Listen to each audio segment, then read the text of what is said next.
On vous a menti toute votre vie. Tout ce que la société vous incite à poursuivre, l'argent, le statut social, l'approbation, n'est qu'une distraction. Mais si la clé du bonheur n'était pas d'en ajouter plus, mais d'enlever?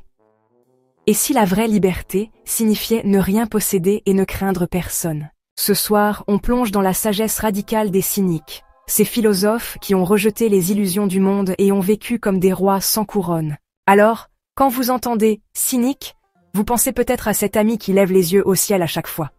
Mais les cyniques originaux? Ils ont poussé ça à un tout autre niveau.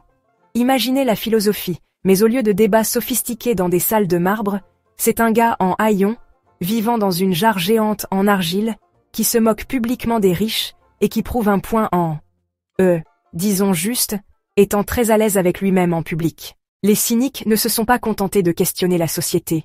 Ils l'ont entièrement rejetée, dénonçant la richesse, le pouvoir et les normes sociales comme des distractions insignifiantes. Leur fondateur, Antisthène, était un élève de Socrate, qui croyait que la vertu était la seule chose qui comptait. L'argent, inutile.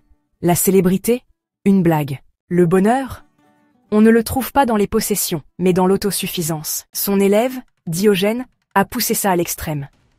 Il a laissé tomber le confort matériel, mendiait sa nourriture et vivait avec la même attitude que vous quand votre loyer est dû, mais que votre compte en banque vous dit de réessayer plus tard.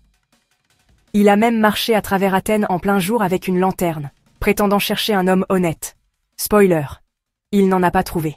Quand Platon a défini les humains comme des bipèdes sans plumes, Diogène a plumé un poulet, a fait son entrée à l'académie et a annoncé « Voici l'homme de Platon ».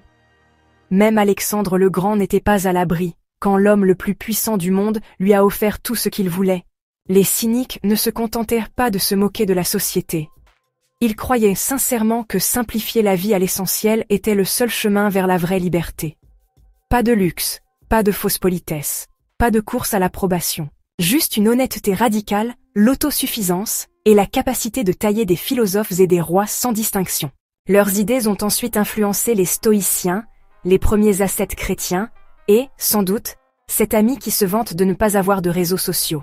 Et même si la plupart d'entre nous n'iraient pas jusqu'à faire du Diogène et vivre dans une benne à ordures, la question demeure, est-ce qu'on court après ce qui compte vraiment, ou juste ce qu'on nous a dit de vouloir? Je vous laisse en discuter dans les commentaires.